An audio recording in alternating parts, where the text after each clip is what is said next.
Bonjour à tous et à toutes, chers amis, bonjour. Je vais vous montrer comment ce monsieur est en train, sur cette vidéo, de transformer les propos de Arnaud de Montebourg, cette fois-ci. Et c'est incroyable, c'est carrément de la manipulation. Vous allez voir, je vais le laisser parler et je vais revenir aussi sur ses propos après. Mais d'abord, je vais le laisser parler parce que c'est vraiment très important pour vous montrer comment il fait et ce qu'il fait d'ailleurs avec tout le monde. C'est scandaleux. De M. Montebourg, qui est ancien ministre et candidat à l'investiture du Parti Socialiste pour l'élection présidentielle. Écoutez, ça vaut vraiment la peine.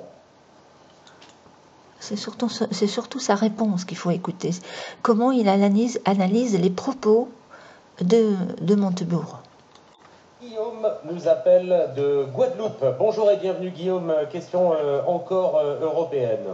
Oui, bonjour Monsieur Montebourg. On peut reconnaître que c'est assez plaisant de parler du Made in France. Mais comment pouvez-vous promouvoir le Made in France alors que c'est interdit par le traité de Lisbonne? Alors par exemple, on a l'article 30 qui nous dit que les droits de douane à l'importation ou taxes d'effet équivalent sont interdits entre les États membres. Je pourrais aussi vous citer les articles 34, les articles 37, les articles 63 qui conditionnent les délocalisations. Donc tout à l'heure vous avez parlé de réformer l'Europe, mais vous savez très bien que c'est impossible puisqu'il y a un article 48 qui est dans les mêmes traités et qui exige l'unanimité pour changer les traités. Donc il y aura toujours un pays qui ne sera pas d'accord, c'est l'Allemagne.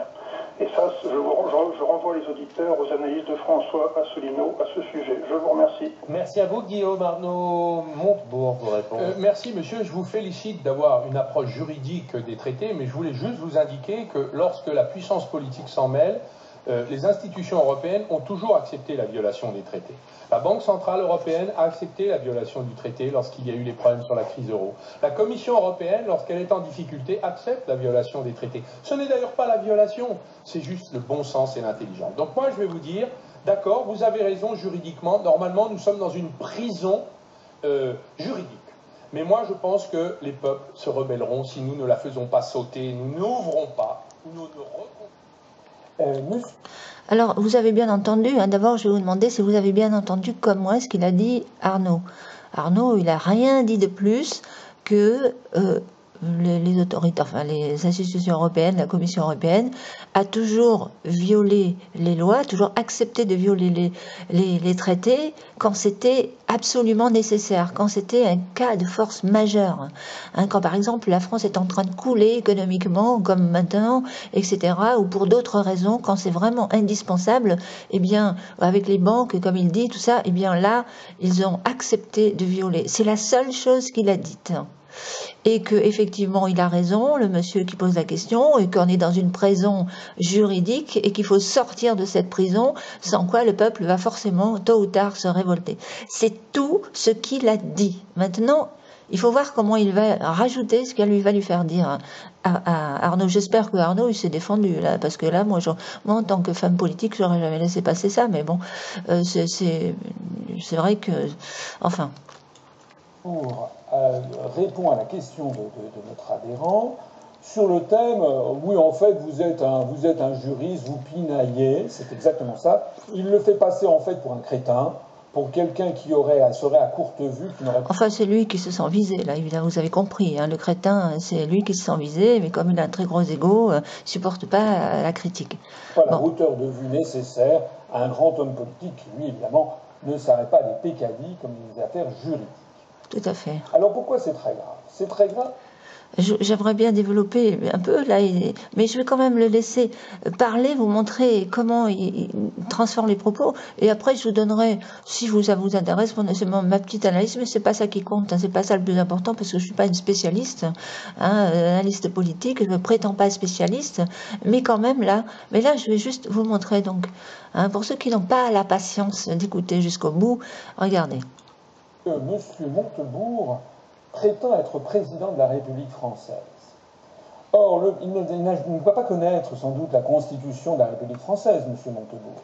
L'article 5 de la Constitution précise que le chef de l'État, que le président de la République, est le garant de l'indépendance nationale, mais il est le garant du respect des traités. Monsieur Montebourg, le président de la République, est le garant du respect des traités. Et vous nous expliquez, devant des centaines de milliers d'auditeurs, que si vous étiez élu président de la République, eh bien vous considérez que les traités, on peut s'asseoir dessus, que c'est la violation des traités. Mais c'est hallucinant. C'est pas ce qu'il a dit, vous êtes d'accord. Il n'a jamais dit, il n'a pas, Arnaud, il n'a pas du tout généralisé, il n'a pas dit on va s'asseoir sur tous les traités. Ok, il a juste dit en cas de force majeure, la Commission européenne a toujours violé les traités pour ce qui est des banques, etc., etc., etc. Appelle ici à la conscience. Donc il a généralisé. Hein. La généralisation, c'est une technique de manipulation, il faut bien le savoir. Hein. Ah, oui. De mes compatriotes. Monsieur Montebourg est en fait quelqu'un qui prétend piétiner la Constitution française et piétiner le droit international. Voilà, là il fait une affirmation gratuite. Monsieur Montebourg prétend que, non, il n'a jamais prétendu ça. Vous êtes d'accord avec moi? Est-ce que vous n'êtes pas d'accord? Dites-moi si vous êtes d'accord avec moi, hein, vous qui m'écoutez depuis je ne sais pas combien de temps. Est-ce que là il a piétiné? Non. Eh non, il est clair, Arnaud. C'est en cas de force majeure où, voilà, je répète, bon allez. Il faut d'ailleurs bien voir ce que donnerait la politique de M. Montebourg. Attention, là il va faire une supposition. Ça aussi c'est très utilisé par les manipulateurs. Hein, la supposition, l'extrapolation et puis les procès d'intention. Parce que quand il dit, par exemple, qu'il va imposer tel ou tel truc, ça veut dire qu'il veut imposer sa volonté. Ce qu'il n'a jamais dit. Il n'a jamais dit ça, donc c'est vous qui inventez, procès d'intention. Aux autres pays d'Europe. Voilà, le procès d'intention. Il fait un coup qui est exactement le même que celui de M. Mélenchon. C'est-à-dire qu'il présente l'Union européenne à... Regénéralisation, il étend ça à Mélenchon et aux autres. Construction européenne, comme si c'était l'émanation d'une petite coterie de patrons, de dirigeants d'entreprise. Alors là, c'est très marrant parce qu'il va dire le contraire de ce qu'il dit sur ses vidéos. Et de banquiers qui imposeraient à des peuples unis et récalcitrants une politique que ces peuples unis et récalcitrants rejetteraient en bloc. Oui, beaucoup aujourd'hui rejettent en bloc. Non seulement ils rejettent en bloc, monsieur Asselineau, mais c'est vous-même qui le dites sur toutes vos vidéos, hein, puis beaucoup d'autres, que la construction européenne s'est faite et qui est l'élite, l'oligarchie, c'est Ripoux, hein, qui voilà les gros Manitou et puis les familles riches et les banquiers, etc., qui sont là derrière, qui ont fait cette Europe comme ça et qui veulent nous maintenir dans cette prison juridique. C'est vous-même qui le dites. C'est ce qui est extraordinaire. Mais là, vous êtes en train de nous dire que c'est normal que toutes les nations donc obéissent à ces traités et qu'on ne peut pas les changer, qu'on ne peut pas y toucher, qu'ils ne sont pas renégociables. En gros, c'est ça que vous êtes en train de dire. Alors que c'est tout à fait possible aussi. C'est ahurissant. Mensonge. Tout comme M. Mélenchon, ou comme d'ailleurs à droite, M. Montebourg fait comme s'il n'y avait pas de différence entre les nations, comme s'il n'y avait pas d'intérêts nationaux divergents. C'est pas Montebourg qui fait comme si, c'est vous qui lui prêtez ça. C'est encore pareil, c'est lui qui prête, qui transforme les propos, qui prétend que Montebourg prétend. C'est ahurissant, c'est dingue. Par exemple, pour les délocalisations. C'est très vicieux, vous savez, parce que des gens qui sont très naïfs, crédules et qui n'ont pas de sens critique, eh ben, ils ne voient pas ça, cette manipulation qu'il fait là. C'est de la manipulation, ni plus ni moins, hein, je vous assure. L'article 63 du traité sur le fonctionnement de l'Union européenne qui organise la délocalisation puisqu'il interdit toute restriction aux échanges de mouvements de capitaux. Monsieur Montebourg dit, eh bien voilà, c'est le simple bon sens, on va violer, etc. Non, ça n'est pas le simple bon sens. Non, il n'a pas dit ça. Il n'a pas dit... Non. Il généralise de nouveau. Hein, il n'a pas dit ça, vous avez vu. Hein. Juste uniquement en cas de force majeure. Il répète, c'est la répétition.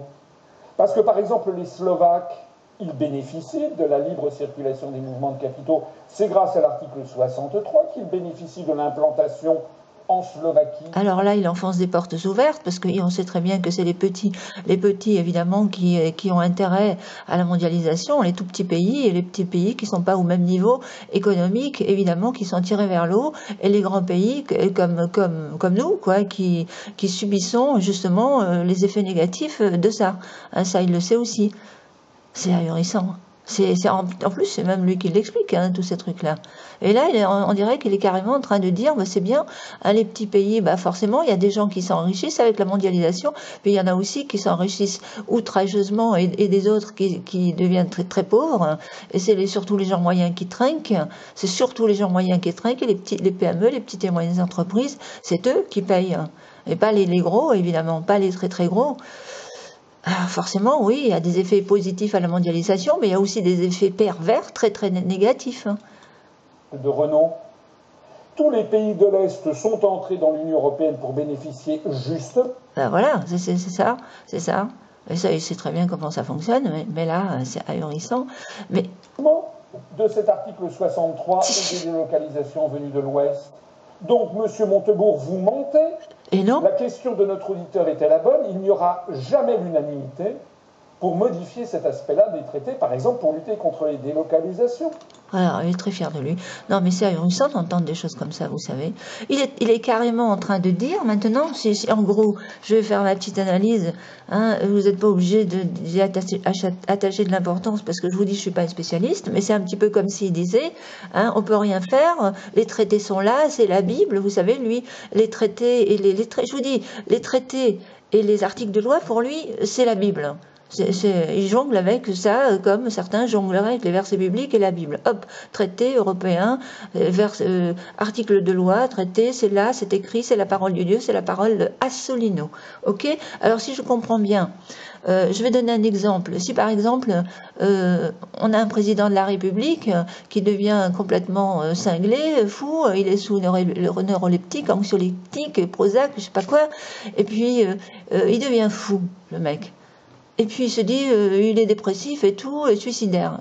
Et si j'ai envie de mourir, puisque j'ai la possibilité d'appuyer sur le bouton nucléaire pour déclencher une guerre nucléaire, allez, j'y vais. C'est lui tout seul qui a, mettons que ce soit lui tout seul qui a l'autorité de faire ça. Je sais plus, il me semblait que j'ai entendu ça quelque part où je l'ai lu, je suis plus sûre. Hein. Est-ce que c'est le président tout seul qui a l'autorité, qui a le droit, qui peut déclencher une guerre nucléaire?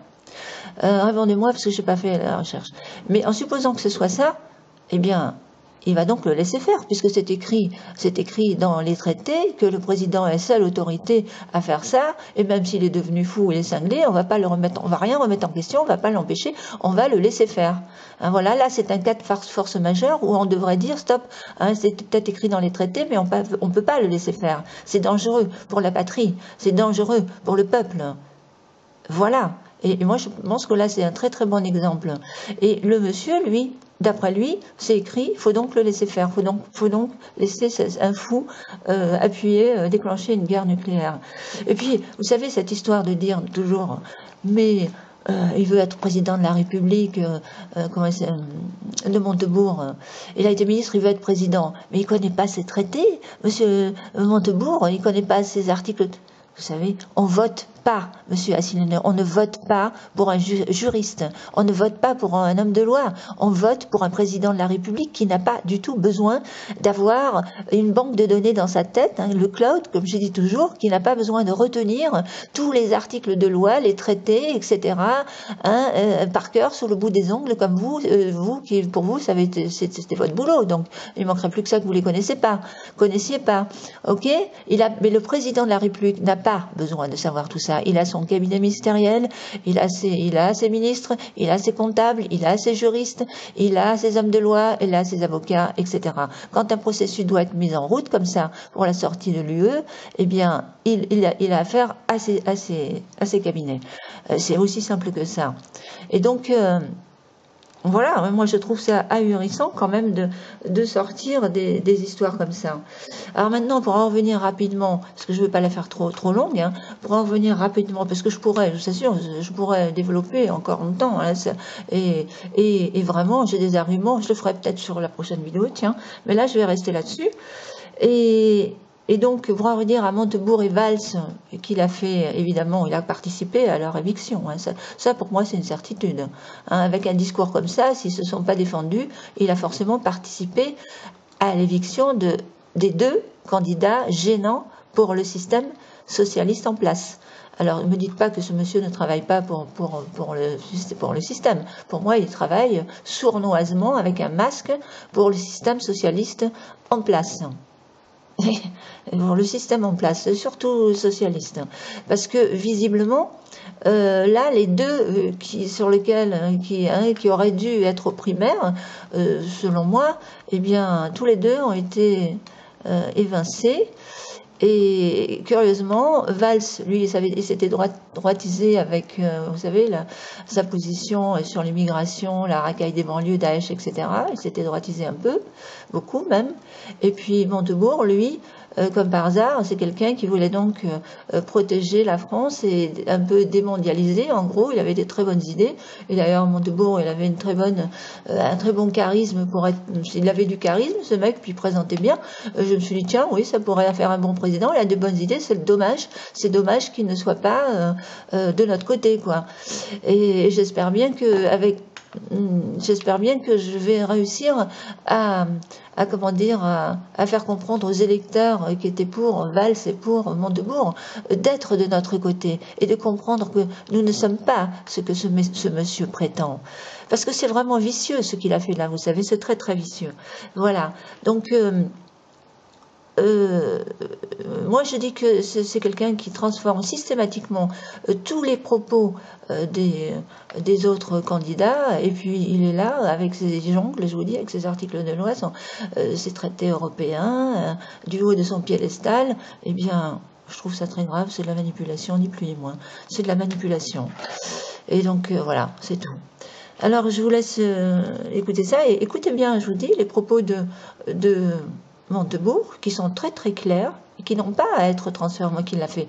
Il les a carrément transformés avec plusieurs techniques de manipulation, l'extrapolation, la généralisation, les suppositions, ah oui, les procès d'intention. Alors monsieur suppose que, il se met dans la tête des gens, il se met dans la tête de Arnaud, hein, c'est comme ça qu'il va faire ceci, cela, il va pas le faire. C'est faire des suppositions. Je le renvoie carrément au sage Toltec, hein, les 4 accords Toltec. Vous ne ferez pas de suppositions, cher monsieur Asselineau, parce que quand vous faites des suppositions, ça veut dire que vous avez la capacité de vous mettre dans la tête des gens, de penser à leur place, d'être à leur place, dans leur tête. Personne ne sait faire ça, à moins d'être voyant, extra-lucide et vraiment, d'être... non. Donc vous faites des suppositions, vous vous êtes planté, et vous n'arrêtez pas de faire des procès d'intention, en prêtant des mauvaises intentions aux autres, peut-être parce que vous en avez des mauvaises intentions. Et ça s'appelle une projection. En psychologie, on appelle ça une projection. Je ne suis pas psychologue, mais j'ai lu quand même aussi pas mal dans ce domaine. Et donc, on appelle ça une projection. Quand on prête aux autres ce que nous, les défauts qu'on a ou les mauvaises intentions qu'on a.